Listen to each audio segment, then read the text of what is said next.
Олар ғибадатқа ерекше көңіл бөлді, бірақ адаул илм, бірақ ілімді тастап қойды.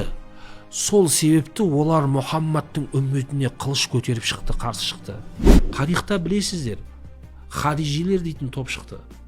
Құлшылықтарына қарасаң, сен түгілі Абу Бәкір секілді ұлы тұлғалар құлшылықтарын жай бір құлшылық деп ойлап қалатындай, сондай құлшылық еткен еді бұл қауым, харижилер деген. Соны имам Мәлик не дейді оларға қатысты? Инна aqwaman ibtaghaw al-ibadata wa ada'u al-ilm fa kharaju ala ummati Muhammadin sallallahu aleyhi ve sellem bi asyafihim. Сондай бір қауым бұл харижилер. Олар ғибадатқа ерекше көңіл бөлді, бірақ адаул илм, бірақ ілімді тастап қойды. Сол себепті олар Мұхаммадтың үмметіне қылыш көтеріп шықты, қарсы шықты.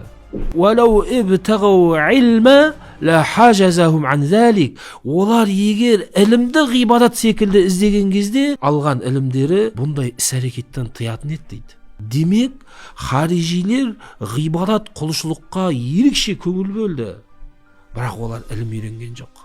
Бірақ олардың ғибадаттары пайда берген жоқ. Оларды адастырды. Сондықтан ілім, білім маңызды болғандықтан алғашқы аят Хира үңгірінде пайғамбарымызға оқы деді.